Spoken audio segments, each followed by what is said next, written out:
So good evening, everybody. Welcome, and thanks for making the time tonight to participate in this webinar. So my name is Willem Staes. I'm a Middle East advisor at 1111, and I'll be co-hosting this webinar together with my colleague Nathalie Jeanne from CNCD 1111. So this webinar is organized by 1111 and CNCD 1111, which are the two umbrella organizations for the Dutch-speaking and French-speaking civil society organizations in Belgium. So the reason why we organize this webinar tonight is that over the past months, the two umbrellas, together with their member organizations, have been discussing their position on apartheid, and we have also recently agreed on a new updated position on this important issue. So this position came after wide consultation with our member organizations, but also importantly with Palestinian, Israeli, and international experts. So we are very happy that tonight we have three such renowned and distinguished experts with us, so to further discuss the apartheid issue. So Omar Shakir from Human Rights Watch, Rania Muhareb from Al-Haq, and Michael Sfard from Yesh Din. So Omar Shakir is the Israel and Palestine director at Human Rights Watch, and he will be sharing with us his thoughts on the main legal framework that is relevant for the apartheid discussion. After Omar, Rania will take the floor. So Rania is a PhD scholar at the Irish Centre for Human Rights at the National University of Ireland, Galway. And she's also a legal research consultant with Palestinian human rights organization Al-Haq. Al-Haq, together with a wide range and number of Palestinian civil society organizations, have recently published also an in-depth analysis on apartheid, and is playing together with many other Palestinian civil society organizations a very important and central role in Palestinian advocacy at the UN and other international venues regarding the apartheid issue. And then last but not least, we have Michael Sfard with us, who is a leading Israeli human rights lawyer and attorney at Israeli human rights organization Yesh Din. And Michael also recently authored a legal analysis on apartheid in the West Bank that was published by Yesh Din in July 2020. So we have about 1 hour for this webinar. Each expert will take the floor for about 10 minutes, after which we will have a Q&A with the audience in which you can ask all your questions to the experts. This will take about 30 minutes. The webinar will also, as mentioned by Nathalie, be broadcasted on Facebook Live, and a recording will also be made available afterwards. And then, before handing the floor to Omar, one practical note: the working language throughout the webinar will be English. But of course, especially for the Q&A, if you feel more comfortable asking your question in either Dutch or French during this Q&A, we will make sure to translate it and pass it to the relevant expert. So also, if you have a question, please do indicate if it's directed at a particular expert. And the questions you can ask through the Q&A button, which is at the right bottom of your screen. So that said, I'll now pass the floor to Omar. Thanks again for making the time tonight, and very much looking forward to the discussion. Omar, please. Thank you, William, and thank you to 1111 and CNDC for hosting this important conversation, and for all of you for now being in your ninth month of joining webinars. Hopefully we'll be able to have these conversations in person again soon, but it's a real honor, in particular, to be along with Rania, who has been such a pioneer in the conversation around apartheid and its applicability to Israel-Palestine, and to Michael Sfard, not only the preeminent Israeli human rights lawyer, but a friend, and also, as many know, the lawyer in my deportation battle for many years when I was based on the ground. I'm going to leave it to the eminently more qualified Rania and Michael to speak about the specifics of how apartheid could be applied to the context of Israel and Palestine. What I want to focus on in my 10 minutes is really sketching out what apartheid means as a legal concept, and why discussing it isn't a matter merely of scoring political points or making a historical comparison, but rather a critical legal question with profound implications. This topic really couldn't be more timely as we prepare for a transition, at least in the United States, between presidential administrations. The last 4 years have really exposed as fig leaves many of the core assumptions that have guided the international community, and in particular the European approach to Israel and Palestine. Let me lay out a few of those assumptions. One is the idea of the occupation being temporary. Netanyahu, in recent years, has said directly that Israel will continue to rule over the entire territory up to the Jordan. And actions and policies of Israeli officials have made clear their intent to do so over many years, whether it be confiscation of land, the route of the separation barrier to accommodate settlement growth, sewage system, communication networks, electrical grids, water infrastructure. Some of you may have seen the report out today by Israeli human rights groups regarding the building of infrastructure that connects settlements to Israel proper. Secondly, the idea of Israel as a democracy. The nation state law passed in 2018 has made clear what's long guided Israeli policy. And we've seen the rhetoric over 3 elections, maybe a 4th coming up, that makes clear that the priority over this being a Jewish state over any pretense of democracy. Third, the idea of Palestinians having any meaningful control. They've been entirely sidelined throughout these 4 years, and it hasn't affected decisions being made about the future of not only Israel-Palestine, but even the West Bank, where they maintain where they manage affairs in some areas. And finally, the idea that the peace process will soon bring an end to human rights abuse. The Trump administration's policy, while it certainly went further than any prior U.S. administration, was actually an extension of the longstanding international community policy, which was to regard human rights abuses as symptoms to be cured, not as the root of the problem. And the sidelining of human rights-based mechanisms has been a longstanding issue. The European approach of building close ties to Israel, engaging in the peace process, building the PA, and only distancing themselves from specific settlement policies overlooks the deeply entrenched nature of structural discrimination and rights abuse, and doesn't deal with the reality of control. The Trump administration may have gone further than any other administration when it comes to land or sovereignty, but not when it comes to the underlying assumptions of the process.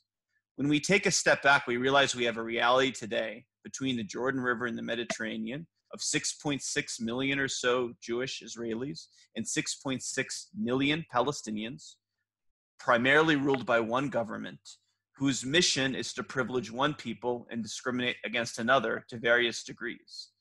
So how do we engage with that reality? The European approach has been to ignore it.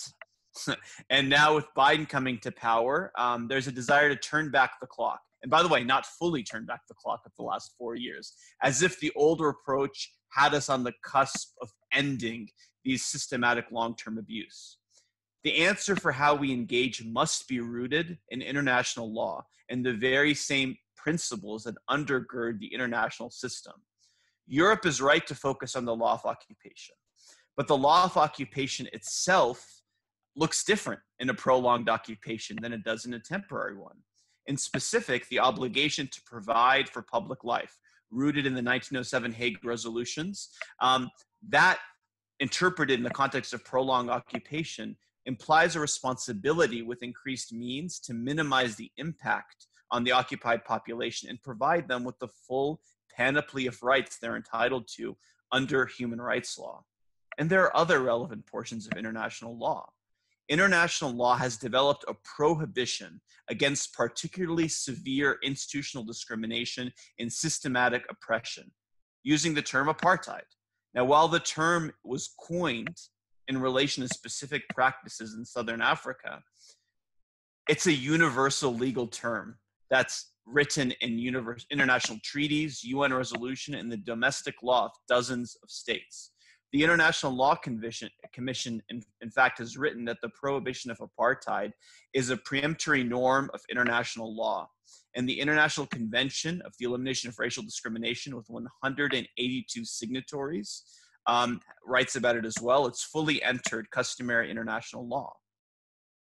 But not only is the practice of apartheid prohibited, but it's also a crime against humanity, defined in its own convention and under the Rome Statute to the International Criminal Court.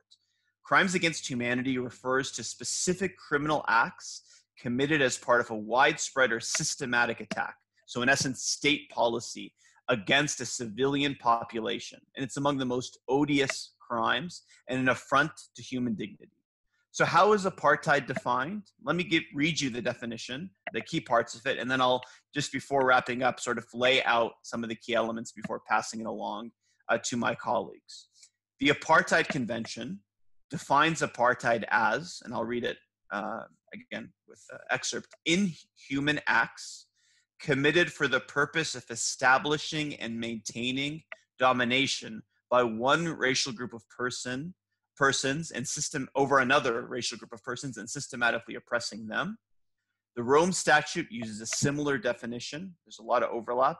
Inhumane acts committed in the context of an institutionalized regime of systematic oppression and domination by one racial group over any other racial group or groups, and committed with the intention of maintaining that regime. Let me simplify it for everybody. There are three main elements to the crime of apartheid. Now, the terms aren't clearly defined, but let me just in brief terms sketch them out. Like any crime, they involved an act, a context, and an intent.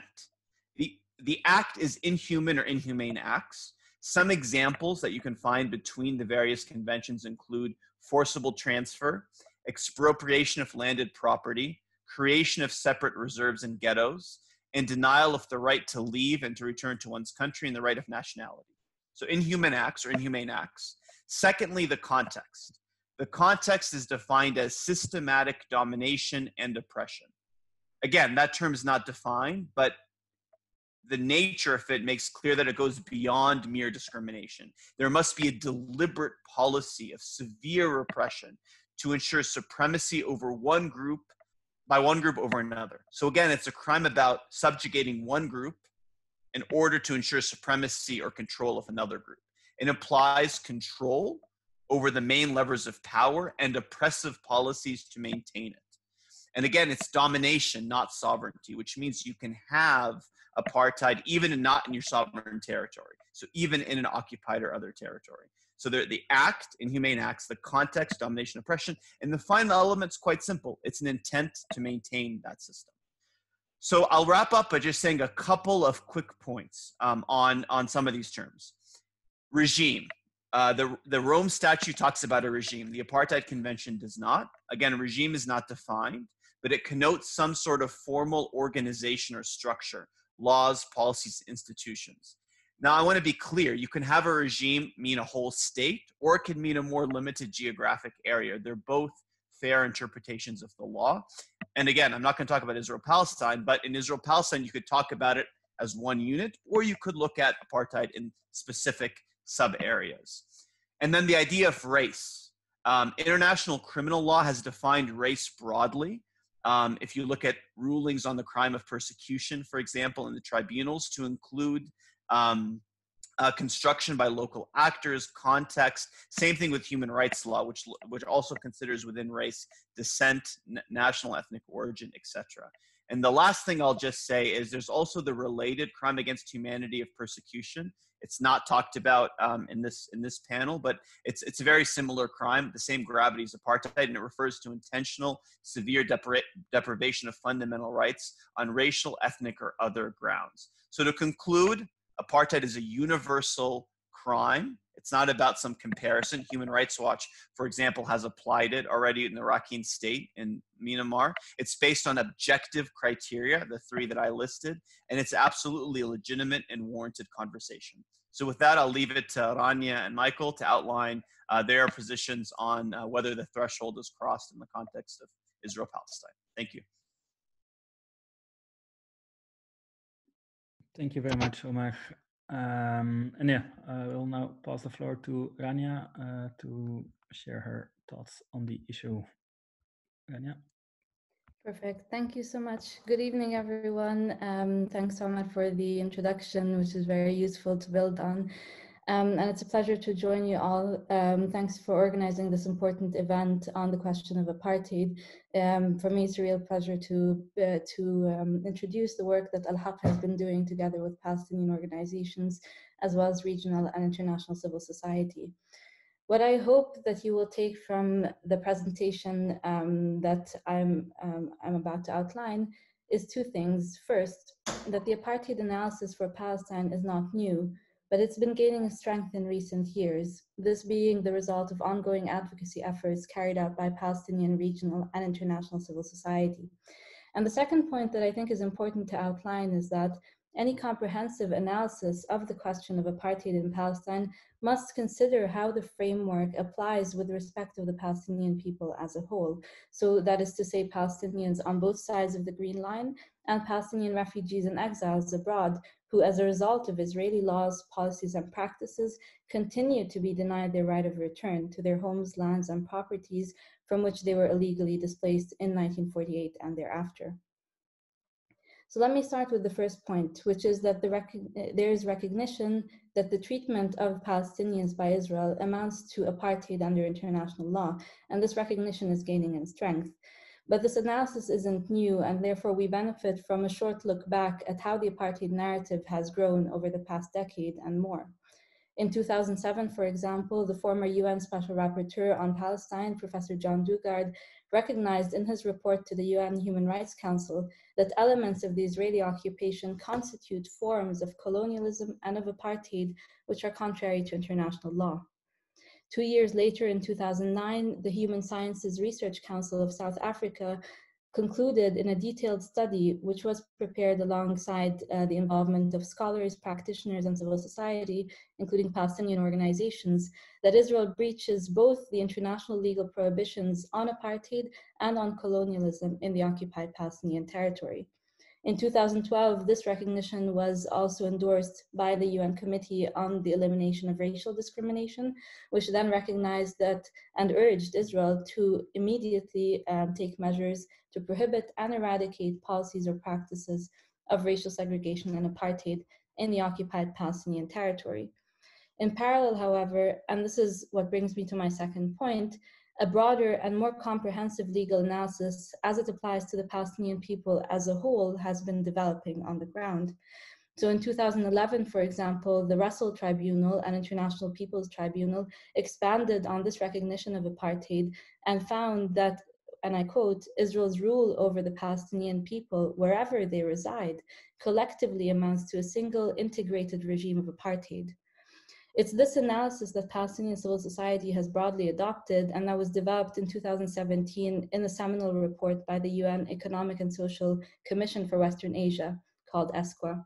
So the ESCWA report, which was authored by Professor Richard Falk, former UN Special Rapporteur on Palestine, and Professor Virginia Tilley, titled Israeli Practices Towards the Palestinian People and the Question of Apartheid. This forms the basis of the apartheid analysis that was endorsed by a wide range of Palestinian, regional, and international civil society, and I will explain the analysis that we adopted.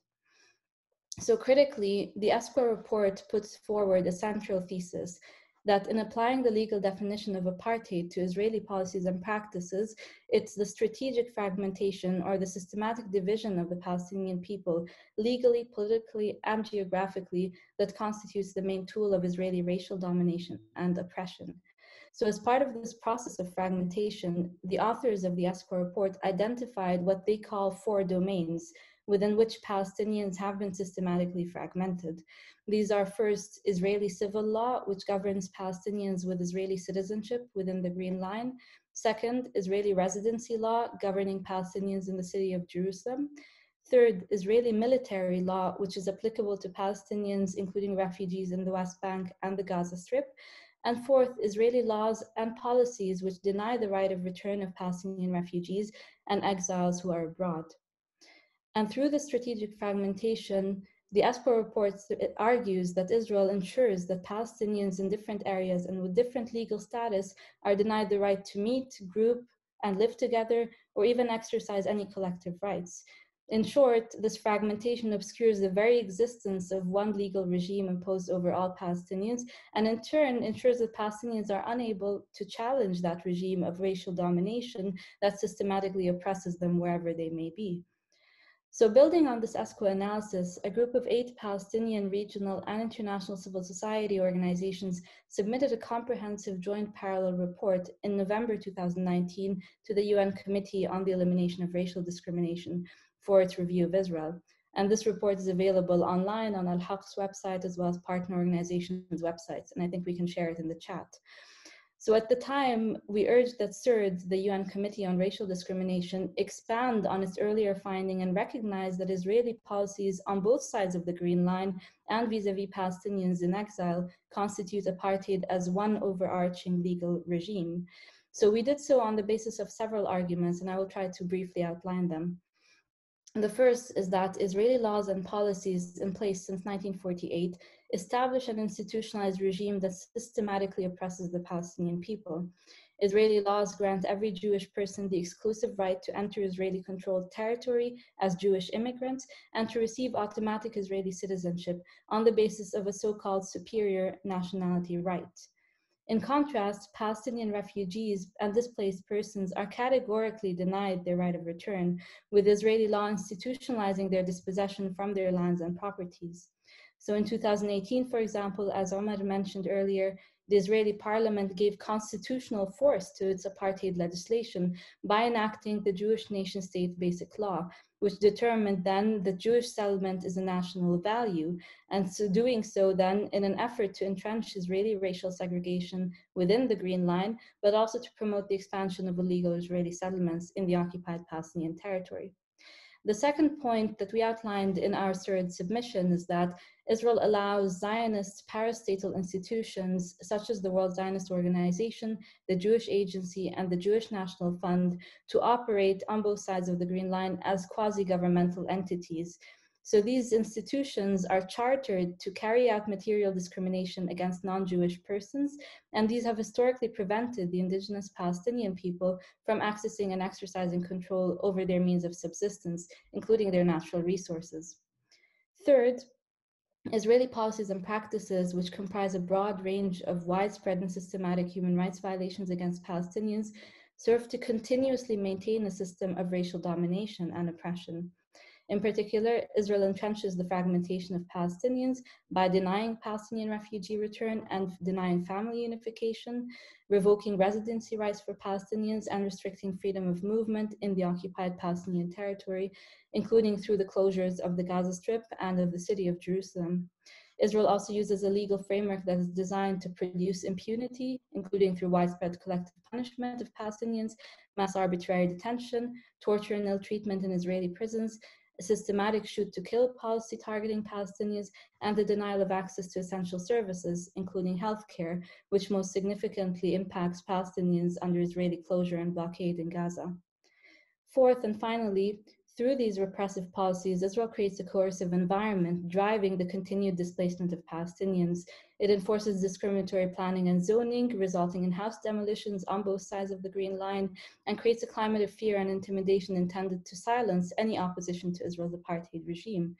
So in doing so, the Israeli government has pursued smear and delegitimization campaigns against human rights defenders and organizations who advocate for the rights of Palestinians and call for justice and accountability. And it's this system of silencing, a systematic silencing of voices critical of Israeli apartheid at a global scale that led, amongst others, to the removal of the ESCOR report from the UN website as a result of political pressure under the guise of bureaucracy. Yet the ESCOR report was never withdrawn as a UN document, nor has the UN discredited the report on its merits. This shows that the message the report carries remains more powerful than the efforts that sought to silence it. In sum, The apartheid analysis carries important legal, political, and policy implications for all states to bring an end to the unlawful situation, and it also gives rise to individual criminal responsibility, including at the ICC. As such, recognition of Israeli apartheid is a first step in a process to end this regime of systematic oppression. Palestinian and regional civil society, including Al-Haq and the Cairo Institute for Human Rights Studies, have been advancing the apartheid analysis as an overarching legal framework aimed at overcoming Israeli fragmentation and institutionalized oppression as it targets the Palestinian people as a whole. And as a result of Palestinian and regional civil society efforts at Sfard last year, the committee found for the first time that Israel carries out policies of racial segregation and apartheid, which disproportionately impact Palestinians not only in the occupied Palestinian territory, but on both sides of the Green Line. The concluding observations by UN Sfard are authoritative, and they require states to increasingly recognize that Israel imposes an apartheid regime over the Palestinian people as a whole. At the Human Rights Council in Geneva, this recognition is also growing. In June 2020, 114 civil society groups from Palestine and around the world called on states to take decisive action to overcome Israel's apartheid regime over all Palestinians. And that same month, 47 UN special rapporteurs warned that Israeli annexation are a vision of a 21st century apartheid. More recently, in September, 232 Palestinian regional and international civil society groups called on the UN General Assembly to launch an international investigation into Israel's apartheid regime over the Palestinian people as a whole, including by reconstituting UN mechanisms such as the Special Committee Against Apartheid and the UN Center Against Apartheid. Overall, civil society played a pivotal role in dismantling the apartheid regime in South Africa. Through increased recognition of Israeli apartheid and mobilization, the same is possible for Palestine. But if past experience has taught us anything, it's that human rights violations against Palestinians will continue unabated so long as the root causes of oppression remain unaddressed. In Palestine, these root causes are Israeli settler colonialism and apartheid. It's time for states and civil society to recognize this reality and to adopt effective coercive measures to collectively overcome Israeli apartheid in the 21st century. Thank you very much, Rania, for this very rich intervention.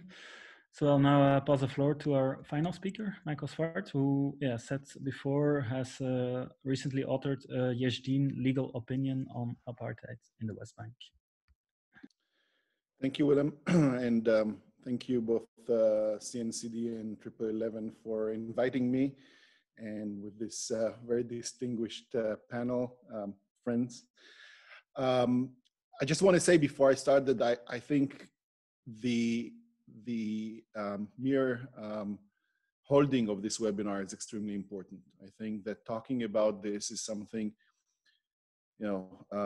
analyzing the reality in the Israeli-Palestinian conflict and arguing about what kind of political, legal, moral things are there should be done freely, and unfortunately, the freedom to talk about these things is being curtailed constantly. And so I'm really happy about the opportunity to talk about these things, and I applaud CNCD and 1111 for doing so. And thank you all, the participants and the audience for coming. I'm the legal advisor of Yesh Din, an Israeli human rights organization that has its mandate to represent Palestinian victims of human rights abuse by Israeli, both civilians, mainly settlers, and also Israeli members of security forces in the West Bank. And for 15, 16 years, we have been working in the West Bank. And gradually we felt that the paradigm of occupation, of belligerent occupation, while explain some of the things that we see, cannot really weigh on its shoulders the full spectrum of the phenomena that we encounter on the ground. And it was clear to us that while there is, of course, an occupation, there's also something more here. And apartheid was the main candidate, not only because this was so relevant, but also, as Rania said, that was a concept that has already been there, circulating around us in the circles of activists and people who are involved in the Israeli-Palestinian conflict. And so it took us some time, but eventually last year I began working on a legal report which tried to examine the question of, does the international crime, the crime against humanity of apartheid, is it committed in the West Bank? We have decided to focus on the West Bank, on the occupied West Bank, because this is the mandate of our organization, that's where we operate, but also because we intimately are acquainted with the policies, with the practices, with the institutions and the laws of that area. But that is definitely not to say that we think that the question only applies to that specific part of Israel-Palestine. This is the area that we know, and we've decided to look into it. Also, it is important to say, as Omar said, the crime of apartheid has a context, and the context is some kind of a governance system. I will call it regime, Omar might call it something else, but there is something that has to do with institutions, policies, and practices, and legislation, laws, norms that apply to a certain area. And of course, we can change the lens and look at the whole area between the Jordan River and the sea as one unit with institutions and norms, etc. But we can also, raise the resolution and look at the West Bank, because there are distinct institutions, Israeli institutions, distinct Israeli norms that have been applied there, and policies. And that's what we have done. So in the few minutes that I have, I'll say a few words about what I found when I analyzed the efficacy, the possibility to apply the crime of apartheid to the Israeli conduct and the Israeli regime in the West Bank. And I'll go through the elements that Omar has established or laid down, the acts, the context, and the intent. And I'll start with the context. And the context, as Omar said, is some kind of a system of domination and oppression by one group over another group.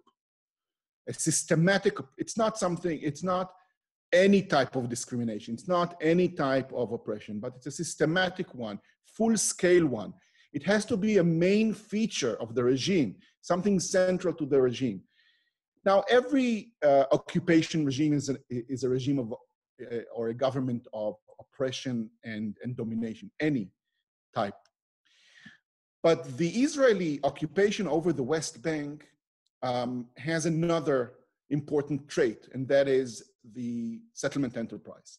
And the fact that Israel has driven, allowed, and supported the influx of Israeli civilians into the West Bank, creating two communities in the West Bank, the Palestinians and the Israeli settlers. And so by creating those two regimes, two groups, the domination and oppression of the Palestinians became something different than any other occupation that is not a colonial occupation. And so what we see when we look at the features and the characteristics of the Israeli domination over the Palestinians in the West Bank, we definitely see a systematic and widespread system of draconian measures being applied to maintain, to curb any type of resistance of the Palestinians for that regime. And we see a full scale of policies, practices, and even legislation that is meant to maintain some kind of supremacy of the settlers over the Palestinians, both in the allocation of resources and if you read the report, you'll see the data there that is the sum of the data that was researched and collected by Israeli, Palestinian, and international human rights organizations over the years. and the disparity is really remarkable. 99.24% of the public lands that have been allocated by the civil administration have been allocated throughout the 53 years of occupation to Israelis and to Israeli projects. Only 0.76% of the public lands were allocated for Palestinian use, most of it to house forcibly displaced Palestinian communities, mainly Bedouins. So that's just one example. So we have a regime of systematic domination and oppression. Do we have inhumane acts? Unfortunately, I don't have the time to delve into this. I'll just list some of the inhumane acts, and each one of them corresponds to the examples that the different the Apartheid Convention and the Rome Statute lists. Of course, there's the denial of civil rights, and participation in government. There is the policy of dual legal system. Israelis have been in different techniques. Israeli law has been applied to Israelis while they reside in the West Bank, while Palestinians are under military and Jordanian law. The denial of development, actually curbing Palestinian development, is a main feature of the Israeli government in the West Bank. And the policy of separation, which creates the different zones for Palestinians and the restrictions on movement to Jewish areas, to Israeli areas, the separation on roads, etc. The massive land expropriation and dispossession, which is a very central, a key policy that has been throughout the years one of the main features of the Israeli occupation. The persecution of regime opponents and critics, which is something that is widely known. Even the beginning of this discussion, when I said that it is difficult to talk about things that should be freely discussed, is because of these, is the outer sphere of the draconian measures that Israel applies to opponents. And of course, the forcible population transfers, which we see from time to time that Israel is committing in the West Bank. So all of these are examples of inhuman or inhumane acts that are committed by Israel in the West Bank. Now, the last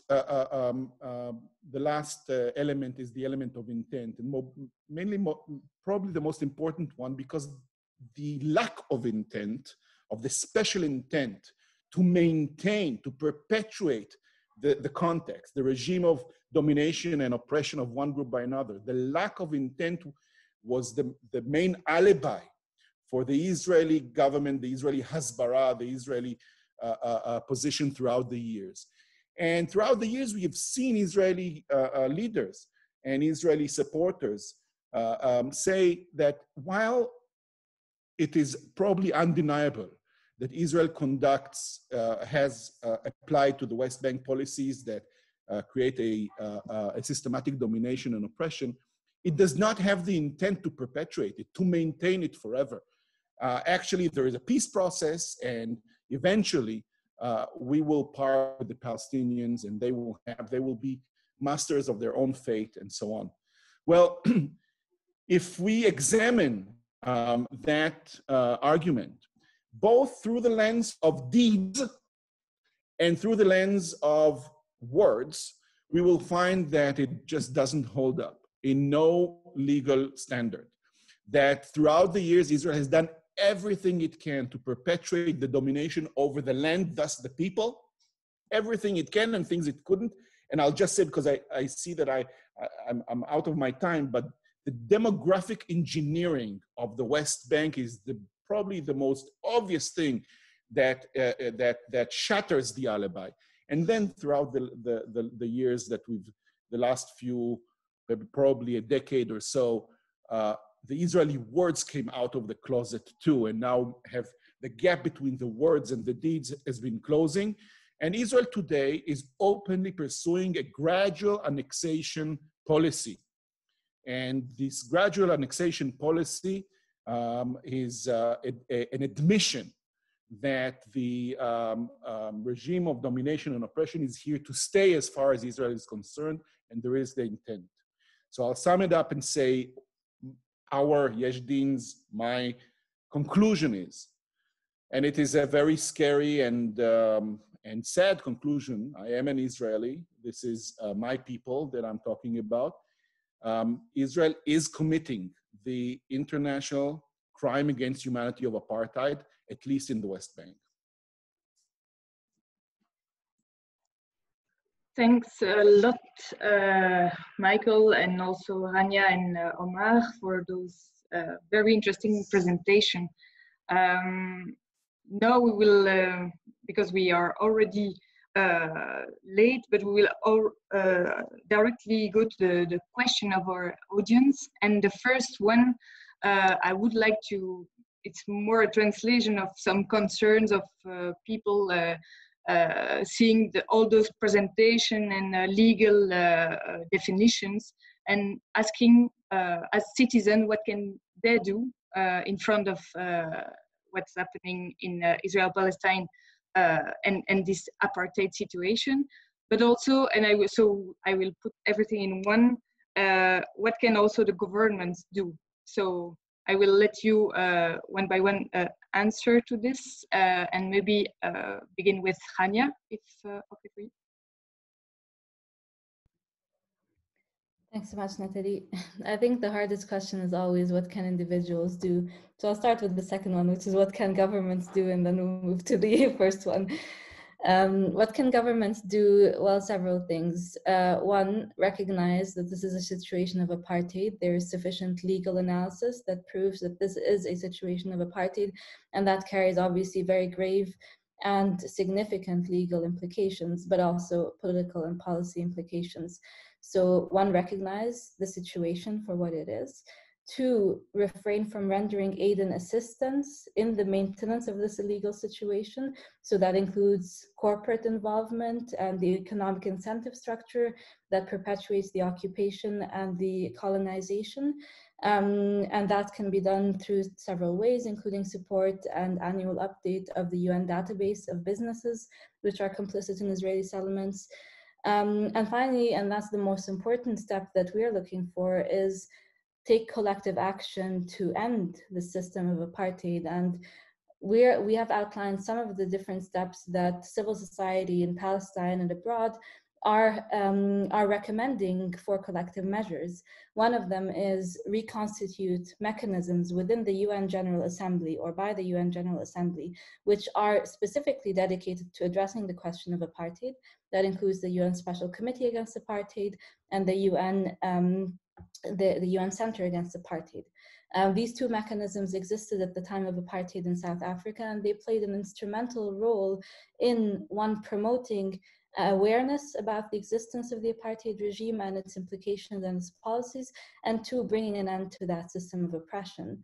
And that brings me then to what can citizens do, what can civil society do? Civil society played that really instrumental role in South Africa, and they do play the same role in Palestine. And so I think we do need to remember that the pressure in the case of South Africa came from the civil society up. And the same thing is happening in the case of Palestine. We already have some states that recognize the situation of apartheid in Palestine, and that includes very significantly South Africa and Namibia, two countries which experienced apartheid and whose representatives at the UN have already recognized that in Palestine, the situation is one of apartheid. And obviously, as I mentioned earlier, that also carries legal implications in terms of accountability at the International Criminal Court. So Palestinian civil society have been calling for the opening of an investigation by the ICC into the situation in Palestine, and that includes an investigation into the crime of apartheid as it is being practiced in the occupied Palestinian territory. Thanks, Rania. Maybe Omar, you can also answer those questions, and maybe also is there some obligations in front of, because there is a lot of action that the governments can do, but what are they obliged to do in front of the crime of apartheid? Yeah, I think it's a good question, the last one you put there, because you know, when you say apartheid is a crime and a legal term, it carries with it meaning, right? So it's a crime under the mandate of the International Criminal Court. So if any officials or individuals are carrying out that crime, in an area where the court has jurisdiction, which the court has jurisdiction over the state of Palestine, then that's a serious thing. And so I think any serious crimes committed in the state of Palestine, should be looked at by the International Criminal Court. But also the Apartheid Convention, which is a convention that well over 100 countries have signed on to, have a responsibility to take measures to bring about the crime of apartheid wherever you think that crime is being carried out, which means catalyzing efforts around third state responsibilities and end to complicity, right? So, when it comes to Israel-Palestine, Human Rights Watch has obviously said that Israel should dismantle all forms of discrimination, repression that take place. And for the international community, I think the message has to be clear. There needs to be a reevaluation of the approach to Israel-Palestine. Human Rights Watch works in 100 countries around the world. Abuses of this gravity that are taking place in Israel-Palestine warrant, basic human rights mechanisms. And those are too often avoided, swept under the rug, as if a peace process will one day cure it. It's not coming around the corner. And it's not just about the human rights measures, accountability, et cetera. The last thing I'll say is language and framing matters.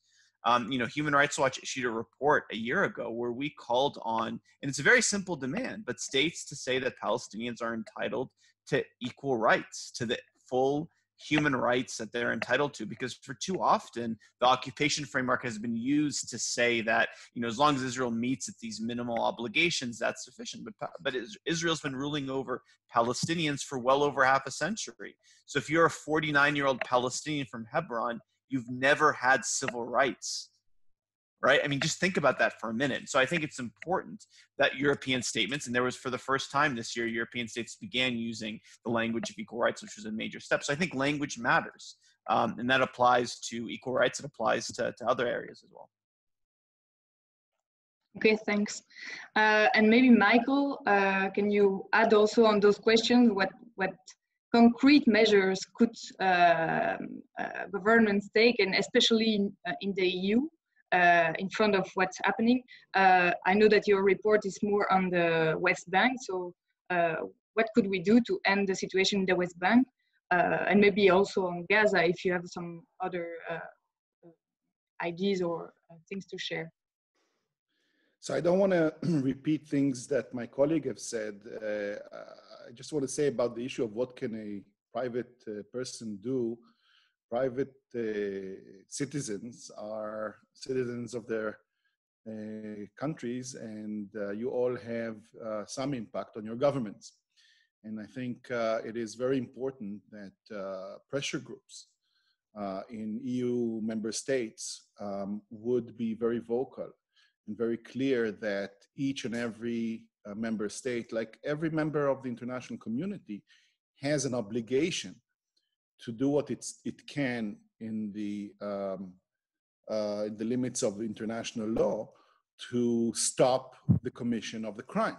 If you were persuaded by what we said here, and you think that an international crime is being committed, then there is an obligation. It's not an internal Israeli affair. It's not an affair between Israelis and Palestinians. It's something that the international community has an obligation to put an end to stop. And so each and every one of you has to be vocal about it. I agree that words matter. Words are my profession, and I think that it took me time to get to be ready to use the term apartheid, and it matters. It matters, and it has to be said. One more thing that I want to say: come to Israel-Palestine. It's important. It's important for Palestinians to meet Europeans and people from all around the world who support them and their cause. It is important for Israeli activists and Israeli NGOs. And it is important for you to be and see in the region and see for your own eyes, and then go back to your communities and be witness to what you see here. I think Israel has understood at a certain point that this kind of activity of political tourism, I'll call it, is extremely persuasive, extremely powerful. That is why it began denying entry to many people. This is why it began deporting people like Omar from Israel. Let's not give up. Let's not allow them. Come to Israel and to Palestine and be witness for yourselves. Yes, as soon as COVID. As soon as the pandemic will be over. Right? Yeah. One other question for you, Michael, because there is a special for you in the Q&A regarding the work of Yesh Din. Did it lead to some action in the Israeli courts, against someone, like an individual? And also another, is there other action that has been taken on that issue internationally? So our report is quite new and several months old. It came out in the middle of the pandemic already. What I can say is that we have changed completely our language. We have now inserted the language of apartheid into all our documents, reports, data sheets, and to our litigation. And that is quite something that is new to me too, to go to the Israeli Supreme Court and argue the same kind of cases, but now adding to that the special spice of charging the Israeli authorities of committing the crime of apartheid. So for example, only recently, Yesh Din has filed a big case dealing with the question of searches and seizures by Israeli military officers in Palestinian homes. And the whole structure of the petition and the oral arguments that we've presented in court was about the apartheid reality that was created throughout the years in the West Bank. And that is the in the coming months and years, this is what Yesh Din is planning to do in its international advocacy and its domestic litigation and advocacy too. Thanks a lot.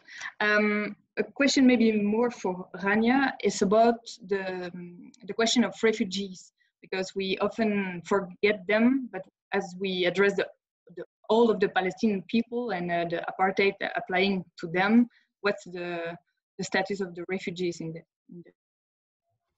Absolutely, a really important question. I'll point to what Omar was saying in his initial presentation, which is that the denial of the right to leave one's country and to return to one's country is an element that is recognized in the Apartheid Convention as an element of the crime of apartheid. So denying Palestinian refugees the right of return is also then a main tool in Israel's demographic engineering and manipulation that Michael was talking about earlier as well.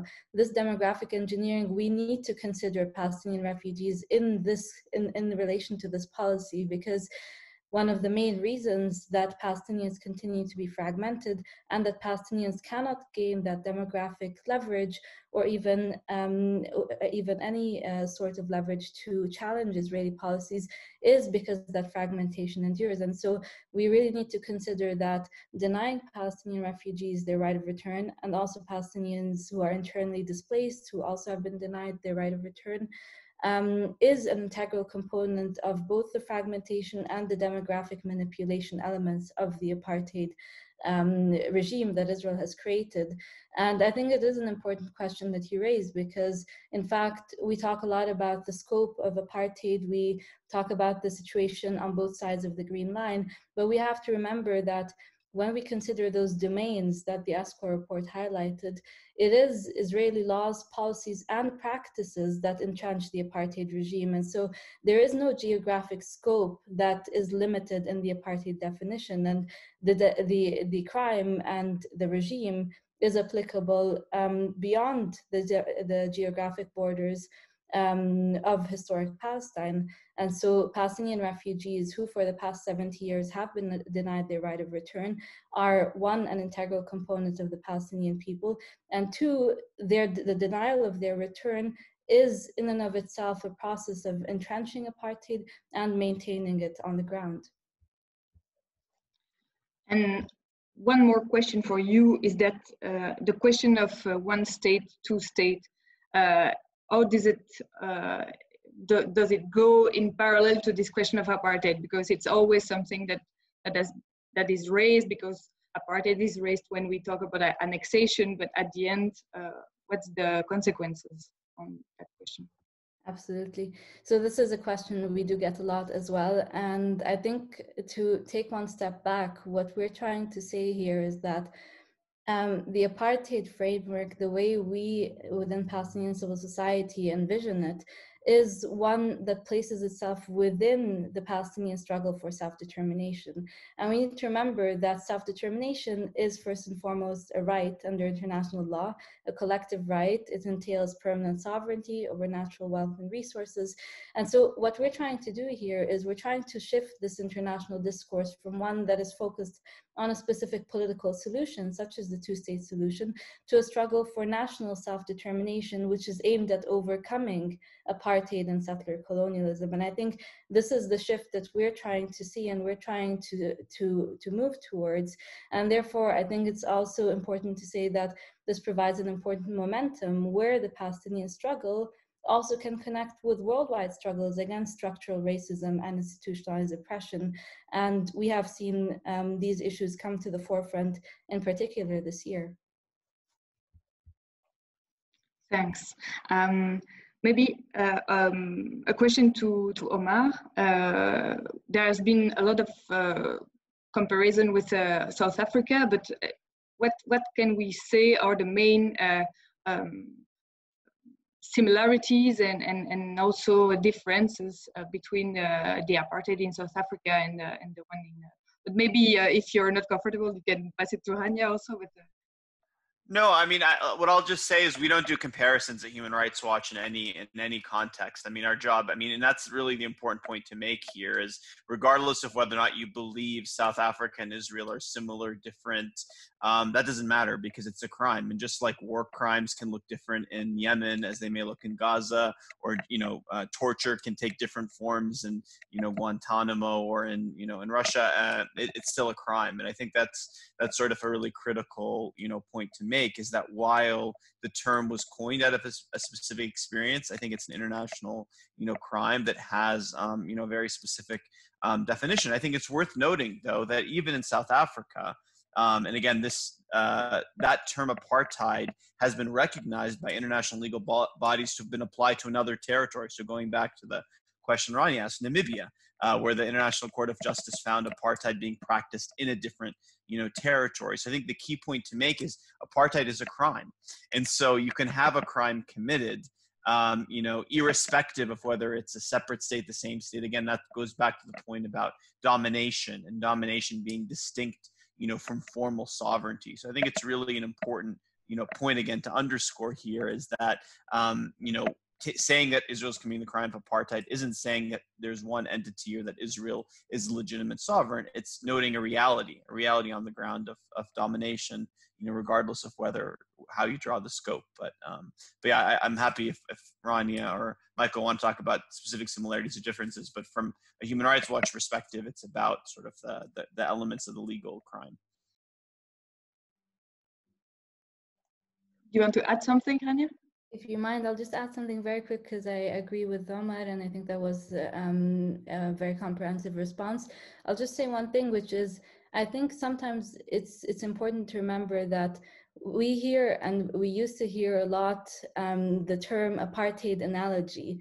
This is not an apartheid analogy. This is an analysis, a legitimate legal analysis with a legal definition. It is not a comparison between different contexts, but certainly, and we agree, the term was coined in relation, its origins are rooted in apartheid South Africa, and that is the reality. But then again, as Omar was saying, it was enshrined as a crime against humanity, and then it was recognized again in the Rome Statute of the International Criminal Court after the official end of apartheid in South Africa as a crime against humanity. And in doing so, the international community also recognized that this crime can be applicable in other parts of the world. Thanks a lot. Michael, do you have something to add maybe on that issue? I think everything was said. I'll just point out, if one is looking for, I mean, apartheid has its independent life now. It was delivered by maybe South Africa, but now it is an independent legal creature. And so I agree that there's no one, it's not an analogy, but an analysis. I think it's a wonderful way to put it, Rania. I would just say that what is similar about all apartheids that have already happened and the ones that we encounter now is the idea that it is an affront to the value of our common humanity. And that's the main thing. That's the purpose of the crime, is to make sure that no system of domination that is an affront to the idea of our common humanity will go unpunished. Thanks. As I see that we are running a bit out of time, I will ask maybe a last question, because a lot of participants are asking the same question about BDS. Can BDS be a solution in front of that apartheid situation? And I will address this to Rania, I think. No problem. Thanks so much. I think the reference to the BDS campaign is important, because the BDS campaign has, since 2004, one, recognized that the situation in Palestine is one of apartheid, and two, been calling for the dismantling and overcoming of that system. And so, yes, of course, BDS is a right of all individuals to engage in peaceful boycotts and to express their opinions, to mobilize, and to take action against a system of oppression that is institutionalized. And yes, the BDS question is one that gets raised a lot, because it reminds us of the anti-apartheid movement in relation to South Africa. And so I guess what I would say is that all measures that civil society can take in terms of boycotts, divestment, and sanctions are legitimate measures to address the situation of apartheid in Palestine. I think that's a wonderful word for the end of this webinar. I think we cannot answer all the questions that have been raised by the participants, but they were all very interesting. And or I see just, maybe a last one about the current attacks on BDS. And the fact that with the IHRA definition for the moment, it's a bit like a topic that has been a lot raised. What could you say on that issue? How can we defend the rights of the Palestinian people without being treated as anti-Semitic? Can I jump in? Yeah. It would be a good opportunity for me to say that Yesh Din does not have a position on BDS, and we do not support it. We do not. We are not members of the BDS movement, but we do. But as human rights organization, we do believe that people have a right, freedom of expression and the political freedom to engage in boycotts and divestments as an ethical and political act. And the attempt to curb and to silence the supporters of BDS is wrong. And I think that the exploitation or the use or abuse of the very important and justified fight against anti-Semitism to derail the struggle of Palestinians for freedom is really an affront to the memory of the Holocaust. And as a grandson of Holocaust survivors, and all my family were murdered in the gas chambers, I have to say that there's nothing that makes me more ashamed than when I see the government of Israel using the memory of persecutions, of racist murderous, genocidal persecutions in order to gain more political force in order to curb those who criticize their policies. It's just horrendous. Thanks a lot. I think it was some really interesting insights on what apartheid is in Palestine and Israel. I think that we can answer the question by saying, can we talk about apartheid in Israel and Palestine? Yes. Another question was, will 11 CNCD remain active on the question? I say yes, of course, we will remain active. And I'm sure that a lot of other organizations will also take that issue of apartheid very seriously the next weeks and months on the table. So thanks to all the speakers to have been there. Thanks also to the participants for having been here quite late, and we stay in touch on that question, and see you soon.